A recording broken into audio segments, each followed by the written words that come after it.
एक इंसान ने ना चाहते हुए भी ये साबित करके दिखा दिया कि उम्मीद आखिरी सांस तक नहीं छोड़नी चाहिए। क्यों नहीं छोड़नी चाहिए ये वीडियो देखते देखते आपको पता लग जाएगा। भगवान श्री राम ने 14 वर्ष का वनवास काटा था, लेकिन वो जंगल था, वहां पर खाने पीने की व्यवस्था की जा सकती थी। लेकिन क्या हाल होगा आपका अगर आपको 14 महीने के लिए बीच समंदर में एक छोटी सी नाव पर छोड़ दिया जाए। उस नाव का कंट्रोल सिस्टम भी आपके हाथ में ना हो, ना तो आप बाहरी दुनिया से संपर्क कर पाए, ना ही दूर दूर तक किसी इंसान की शक्ल देख पाए, ना तो आपके सर के ऊपर छत हो, ना ही सोने के लिए समतल जमीन, ना तो खाने के लिए खाना हो और ना ही पीने के लिए पानी। अगर हो तो सिर्फ दो चीज, ऊपर खुला आसमान और दूर दूर तक फैला तूफानों से भरा समंदर। ऐसी परिस्थिति में सरवाइव करने की सोचने मात्र से ही रूह कांप जाती है। तो सोचो कोई इंसान 14 महीने तक कैसे जिंदा रहा होगा बीच समंदर में। यह कहानी है एक ऐसे इंसान की जो ना चाहते हुए भी बीच समंदर में तूफानों के बीच कहीं अचानक से गुम हो गया और इन भीषण परिस्थितियों का सामना करना पड़ा।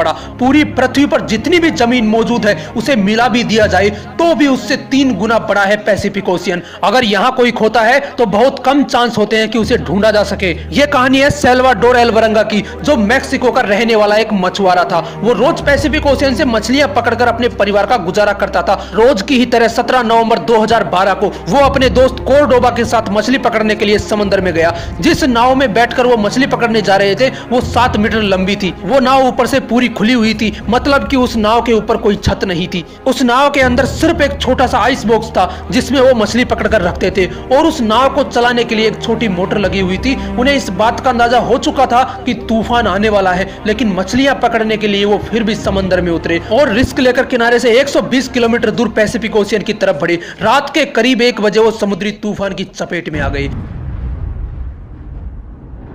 मछली पकड़ने के लिए लगाए हुए जाल उन्होंने वहीं काट दिए और नाव को किनारे की तरफ दौड़ाने लगे। 6 घंटों तक लगातार नाव को दौड़ाने के बाद वो किनारे से 24 किलोमीटर दूर थे, लेकिन उस वक्त नाव को चलाने वाली मोटर ने भी काम करना बंद कर दिया। लेकिन नाव में लगा रेडियो अभी भी काम कर रहा था। उन्होंने रेडियो की सहायता से अपनी लोकेशन अपने बॉस को बताई। उनके बॉस ने उनसे कहा कि वो उन्हें लेने आ रहा है, लेकिन कुछ देर बाद ही उनके रेडियो ने भी काम करना बंद कर दिया। अब ना तो वो किसी से संपर्क कर सकते थे, ना ही अपनी नाव को कहीं ले जा सकते थे। उन्हें किनारे पर खड़े पहाड़ नजर आ रहे थे। वो किसी तरह अपनी नाव को किनारे की तरफ ले जाने की कोशिश करते, लेकिन विपरीत दिशा में चल रही हवा उनकी नाव को किनारे से दूर ले जाने लगी और किनारे पर दिखाई दे रहे पहाड़ धीरे धीरे दिखाई देना बंद हो गए। उनके बॉस ने उन्हें ढूंढने के लिए सर्च टीम भेजी। 4 दिन सर्च ऑपरेशन चला, लेकिन वो कहीं नहीं मिले और उनके बॉस ने हार मानकर उन्हें ढूंढना बंद कर दिया। और तब तक हवा का बहाव उन्हें किनारे से 450 किलोमीटर दूर ले जा चुका था। उस छोटी सी नाव को एक विशाल समंदर में ढूंढना बहुत मुश्किल था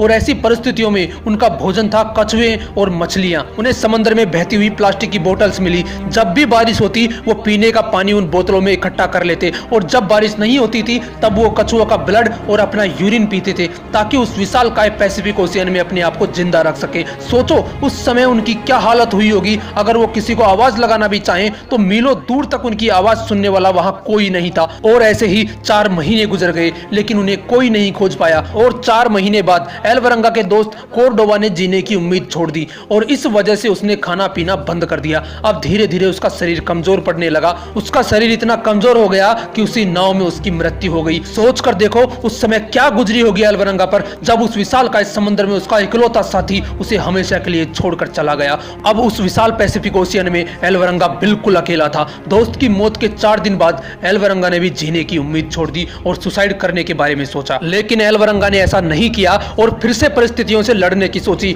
और सरवाइव करता रहा। लगभग 8 महीने बाद एक कार्गो शिप वहां से गुजरी। एल्वरंगा ने वहां से खड़े होकर इशारे भी किए, लेकिन नाव छोटी होने के कारण किसी का भी ध्यान उसकी तरफ नहीं गया और शिप सीधा निकल गया। महीनों से वो जिस घड़ी का इंतजार कर रहा था वो आखिरी उम्मीद भी उसके बहुत करीब से निकल गई। सोचकर देखो उस समय उस पर क्या गुजरी होगी। वो फिर से उसी समंदर में अकेला रह गया। 11 महीने के अंदर वो उसी छोटी सी नाव से 8000 किलोमीटर का सफर तय कर चुका था। इन 11 महीनों में उसने कड़ाके की धूप, कंपकपा देने वाली सर्दी और बरसात को सहा और फिर भी उसकी जंग जारी थी। आखिरकार 30 जनवरी 2014 को उसे पानी में तैरते हुए नारियल और आसमान में उड़ते हुए पक्षी दिखाई दिए। एल्वरंगा समझ गया कि जमीन कहीं आसपास है। एल्वरंगा को एक टापू दिखाई दिया। उस समय वो टापू उसके लिए किसी स्वर्ग से कम नहीं था। उसने तुरंत नाव से जंप लगाया और तैरकर उस टापू पर पहुंचा। 438 दिनों के बाद उसने जमीन पर पैर रखा था। उस टापू पर उसे एक घर दिखाई दिया और वहां पर और 438 दिनों बाद उसकी किसी इंसान से मुलाकात हुई। उसके बाद वो अपने घर गया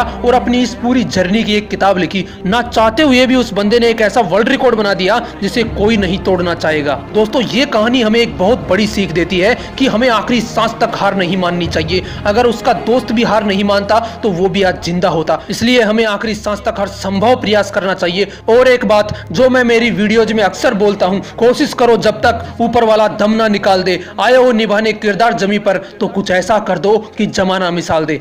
अगर वीडियो अच्छी लगी तो इसे लाइक कीजिए और अगर आपने मोटिवेशनल विंग्स को अभी तक सब्सक्राइब नहीं किया है तो इसे सब्सक्राइब कीजिए। मिलते हैं नेक्स्ट वीडियो में एक नए मोटिवेशन के साथ। जय हिंद, जय भारत।